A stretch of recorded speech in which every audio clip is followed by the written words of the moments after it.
இதான் யூனிஃபார்மா? எவ்வளோட சம்பளம்? ஏய் உன்னதான் கேக்குறேன். ஏய் வேலை எடுத்தா பேசுறேன்னு சொன்னீடா சங்கரே. என்ன வேலைன்னா படிச்ச படிப்புக்கு தான் வேலை. ப்ரோவேன் எலக்ட்ரிக் கம்பெனி மஹிந்திரா சிட்டில இருக்கு. மாசம் 40,000 ரூபாய் சம்பளம்.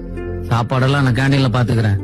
பாரு, வேலை கிடைச்சிருச்சுங்கிறதுக்காக மூஞ்சிக்கு நேரம் பேசுற வேலையெல்லாம் வச்சுக்காத. அம்மா மேல சத்தியம் பண்ணிருக்கேன், மாசம் சம்பளம் வாங்கினதுக்கு அப்புறம் தான் உங்ககிட்ட பேசுவேன்னு.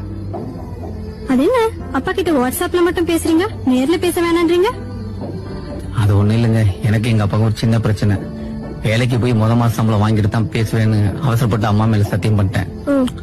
எப்படா வேலைக்கு போவோம், எப்ப சம்பளம் வாங்குவோம், எப்படா அப்பாட்ட பேசுவோன்னு.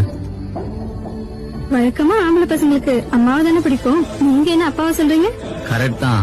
ஆரம்பத்துல எல்லா பிள்ளைங்களும் அம்மாவை தான் பிடிக்கும். போக போக அப்பாவை ரொம்ப பிடிக்கும். ஏன்னா அம்மா இடத்த நிரப்புறதுக்கு பொண்டாட்டி வந்துருவா, அப்பா இடத்த நிரப்புறதுக்கு அந்த ஆண்டவன் தாங்க வரணும்.